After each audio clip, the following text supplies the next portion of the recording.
Welcome to Markets Now. I'm Michelle Rook along with Chuck Shelby with Risk Management Commodities, a mostly lower day except for hogs. And let's talk just a little bit about the grain trade. First of all, of course, we did see a little bit of a shift to more favorable weather kind of weigh on the grains to some degree today, didn't we, Chuck?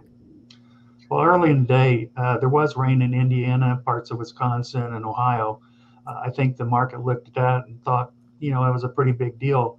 It did help some producers in those areas, but overall, percentage of the area that got a 3/4 to an inch rain was really not that great. A lot of guys only ended up with a quarter to half. So I think the market threw off the rain later in the day and was able to rally back. Going forward, again, what's the forecast tomorrow and what's the forecast for the weekend is really going to be the driver as we move towards the end of this week. Yeah, we've had a pretty good rally though off the low so far, Chuck. Do you think we have about the right amount of risk premium in? Yeah, when you look back, we were near $5 December futures or slightly below there. So it feels like the market has adjusted. To the producers in the dry areas in the east, they don't feel like it's enough, but that's just normal, emotions as farmers. Going forward, I do believe more premium will be put in if rainfall continues to not fall in areas that really going to need it as the crop progresses. Of course, the market also saw some technical selling pressure as a result of running into some major chart resistance on Tuesday. What is it going to take here to retest those areas, do you think? Well, I think it's confirmation going forward. We know the critical time window when you're going to pollinate, when you're going to, fill ears. I mean, those are the times that we have been able to get by in the Eastern Corn Belt on limited water. Fortunately, we've had cool temperatures that's enabled the plants to do better than they would have if it was 90 or 95. But there's a point there. The yield will be dramatically reduced in the Eastern Corn Belt if we don't start receiving some significant timely rains. So I think if you look into next week and the week after, that's kind of the do or die time for the price action and for producers in the Eastern Corn Belt.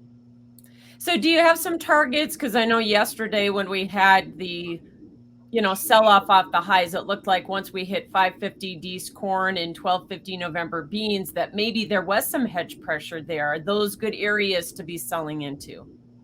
I think some of the producers were able to make some sales there. I think if the weather stays less favorable, we could see 570 to 580 December corn as an objective of the market. We have to remember, though, on the other side of the equation, our demand has not been very good.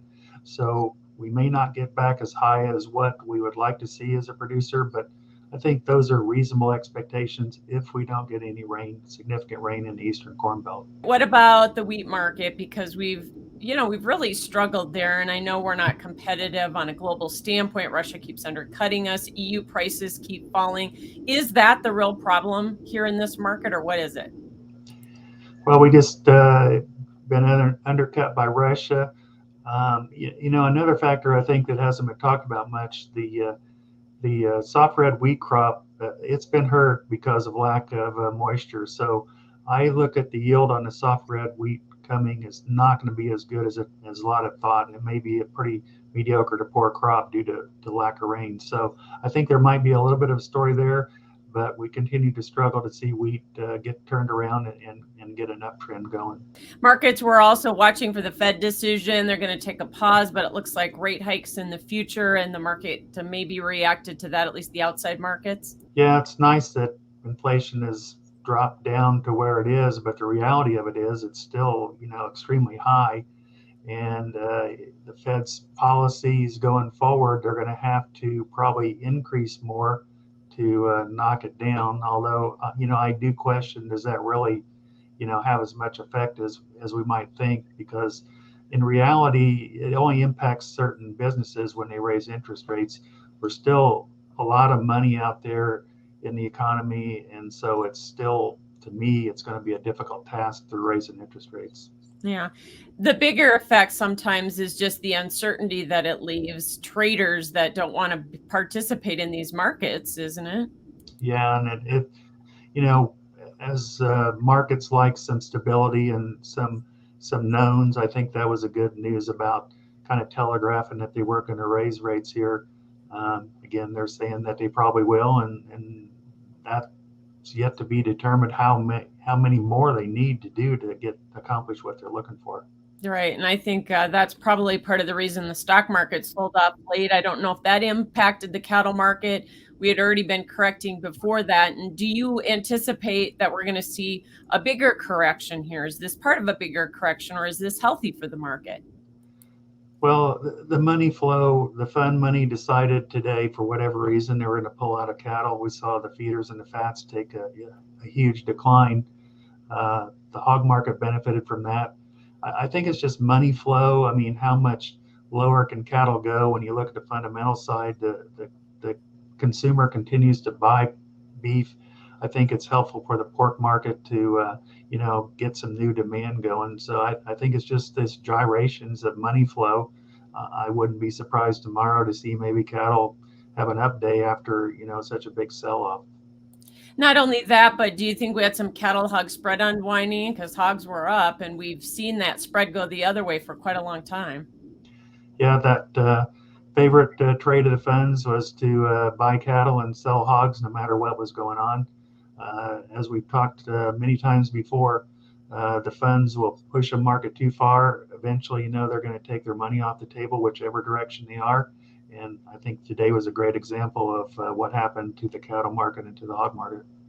Absolutely. But the hogs have also had a nice rally off of the contract lows here just a couple of weeks ago.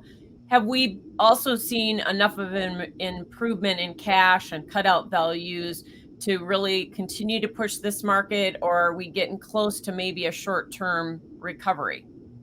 Well, I think you've got the 4th of July holiday that's going to be coming up soon. I think near-term demand is going to be very good for that holiday. Question mark becomes, can we continue as we get into July and August with good demand? I think pork is at the consumer level is reasonably priced, and I think that will create that continued demand throughout the summer. We also got the recovery in hogs, though, Chuck, because funds were record short in this market and they covered a lot of that position. Do you think that they have covered most of it, or do they have some more work to do there? I think there's some more to go. Um, it's good to see that happen. But again, being a fundamentalist, I mean, it really goes back to in the long run, can we get the consumers to continue to buy and handle that large volume of pork that we have? We need to sell it. We need the consumer to continue to buy it. So I think there's a price function there that bodes well for pork as we move through the summer. Okay, let's hope that we can get some of this product moving. That's for sure. Thanks for joining us, Chuck Shelby with Risk Management Commodities. That is Markets Now.